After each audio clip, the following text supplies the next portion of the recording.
In this video, you're going to install and set up Cyberduck on your computer and connect to the server. Now, if you chose FileZilla instead, then you need to check the next video. So to install Cyberduck, you just need to go to cyberduck.io and then scroll down and click on the download button. Then if you scroll down, you find the correct button corresponding to your platform. So I'm using a Mac at the moment, so I'm going to click on this one. So this will install a zip file on your computer. So once the file is downloaded, you just need to click on it and follow the installation process, which is pretty straightforward, and you're going to have Cyberduck installed on your computer. So I'm not going to do that because I've got it already installed, but it's a straightforward process. Okay, now that you've got Cyberduck installed on your computer, you just need to open it and then click on Open Connection. And here you're going to need some details for your web hosting service. So what we need to do is go back to the complete web hosting website and then log in, go to your services, and then click on the service in question. Now, if you log into your control panel, you will find a feature called FTP management. And that's where you manage the different FTP accounts linked to your hosting service. And the details you need there are actually the details of an FTP account. So at the moment, you're going to find one FTP account which has been created for you by default. You can also create your own FTP account, and you can choose the level that you want. So a domain level means that your FTP account will be able to fetch all files under your account. If you go for a user level FTP account, this means that you're going to be able to manage only files which are inside the public HTML folder. All right. So for now, I'm going to use the existing default FTP account, and to find the details I want, I'm going to go back to my email history, and the hosting details email should have my username and password. So that's my domain, and that's my username and password. So let's start with the server. So the server should be FTP dot followed by the domain name, and then your username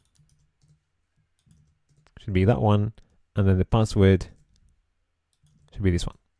Okay, so I'm going to click on connect. So now it says that the server supports encrypted connections. So I'm going to press don't show again, and then I'm going to press change so that I can use an SSL connection. Now, if you get an error like this saying that the certificate could not be verified, then you just need to press show certificate, and here the domain is actually hosted on a server with a different host name. So here we've got the completewebhosting.com, and that domain is different, which is creating a conflict. So what I'm going to do, I'm going to say always trust this host name, and then continue. So now you'll be prompted to enter your computer username, password, and then update settings. And now, congratulations, you are connected to the server. So this means that you're going to be able to manage all your files from within your computer and using the text editor that you like. So at the moment, I'm inside the root directory of my service. So if I go to domains, then pick the domain that I want, then go to public HTML, then I can see all the files which are made visible to the web. So all these are public files which can be accessed by typing a URL. All right, now let's remove the index.html file that we've got at the moment.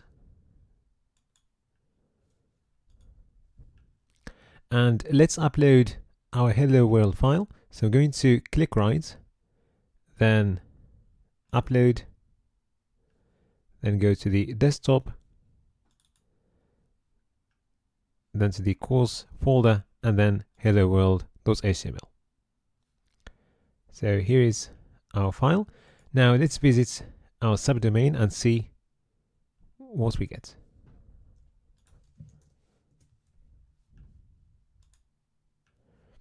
So you can see the list of files in the public HTML folder, and if I click on hello world.html, that would take me to the content of our hello world file, and the URL is the domain / the name of our file.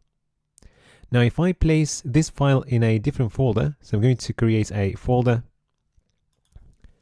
so let's call it, for example, folder, and then I'm going to drag the file right there.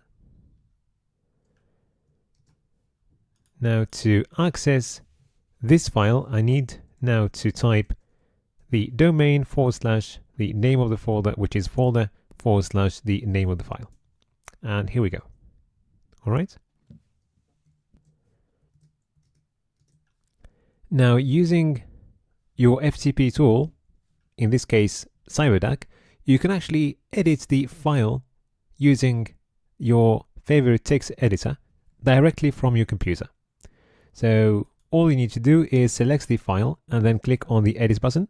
So for now, let's put it back inside the public HTML folder and delete this extra folder for now. So if I click edit, then a copy of the file has now been opened in brackets. Now, I didn't tell Cyberduck to open this HTML file using brackets, but it did because brackets is my default text editor for HTML files on my computer. Now, if it wasn't the case, then I would have to click right and then go to edit with and then choose brackets. Now, if you want to make brackets your default text editor for HTML files, for example, all you need to do is go to an HTML file in the Finder, then click right, then go to Get Info, and then open with, and then choose brackets in the application. And then press Change All, and then continue. So this will make sure that the file that you selected, or the type of file, is opened by brackets by default. All right. So now if you click edit, then this will be opened using brackets. And you can verify that this file is not actually the one that we've got inside our course folder by looking at this path. So the end of this path is the domain / public HTML / the name of the file, and that's exactly the path of our file inside the server. All right, so let's make some changes to this file.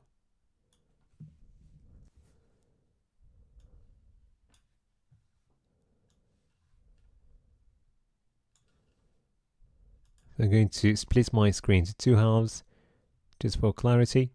So now let's change hello world to hello there. So save. And now I'm going to refresh the page. So we need to go to the domain / the name of the file because we moved it. And here we go. It says hello there instead of hello world. Now let's go back to hello world and then save, Command S or Control S. And here we go. Now this is really amazing because we are making changes to remote files which are located on the server directly from our computer. And we can see all those changes live. Now, sometimes there may be a short delay for changes that you make on your HTML file to appear on the final web page which is live on the server. And that's because of caching.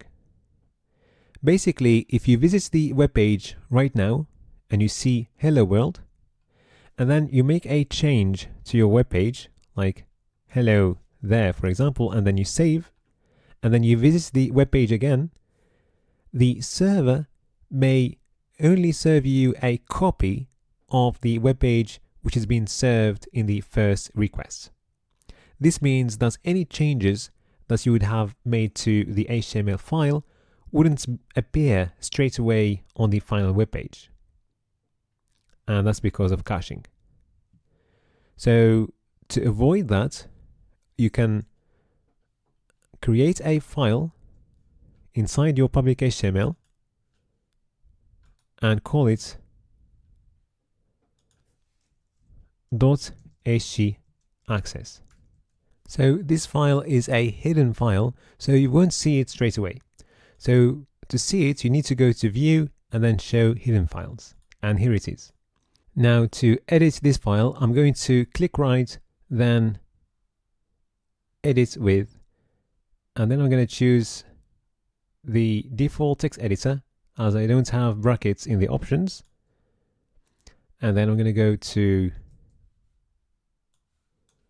this web page, the completewebhosting.com/caching.txt. And then all you need to do is copy this line of code and save. All right, so let's close the file. And now, whenever you visit the web page, you'll be sure that all recent changes are showing live on your website. Now let's make one more change, going back to Hello World. And if I refresh the page, I can see changes happening straight away. Now, just a quick note to save you time in the future. If you close Cyberduck and you come back later, you can always click on this icon to go back to your previous connections. So this is the one we've been working with, so I don't have to input any details again, passwords, username, etc. All you need to do is double click on that and then connect. All right. So in the next video, you're going to start looking at HTML components, and you're going to start with headings.